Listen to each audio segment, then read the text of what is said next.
2 semaines en Algérie pour voir.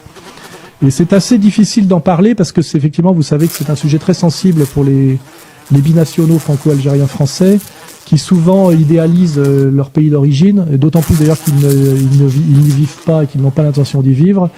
Et c'est un sujet qu'il faut, comment dirais-je, manier avec des pincettes. Et la problématique des Algériens d'Algérie, ce n'est pas le passif colonial français, tout simplement parce que la colonisation est présente absolument partout, puisque toute la ville d'Oran est une ville française. Elle était évidemment interdite aux Arabes à l'époque. Donc évidemment, on va pas dire que c'était l'extase à l'époque coloniale, mais pour les Algériens d'Algérie, il n'est pas question de nier de façon agressive la colonisation française, puisque c'est comme nous si on niait notre passé romain, vous voyez, en tant que Gaulois.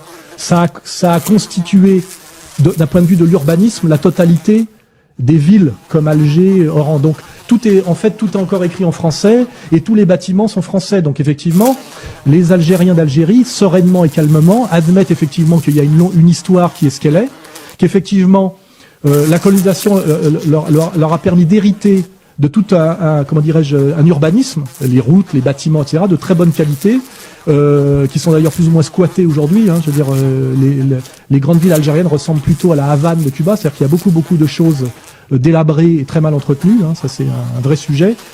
Autre remarque, je vais le dire, c'est assez cruel, l'Algérie est une immense poubelle. Il y a un vrai problème de saleté publique en Algérie, il y a des ordures partout. C'est une catastrophe, une honte pour les Algériens honnêtes.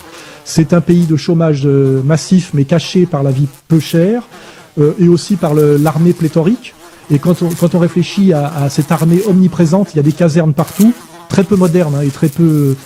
en fait, l'armée algérienne a pour fonction, elle ne fait la guerre à personne d'autre qu'à son propre peuple. C'est une police en fait. Oui, c'est une police, oui. Et puis aussi un moyen, comme dans les régimes de type socialiste qu'on a vu ailleurs, de maintenir un certain emploi. C'est-à-dire que les débouchés en Algérie pour un jeune, c'est souvent la fonction publique et notamment l'armée, vous voyez. Mais c'est une armée de fantassins, peu armés,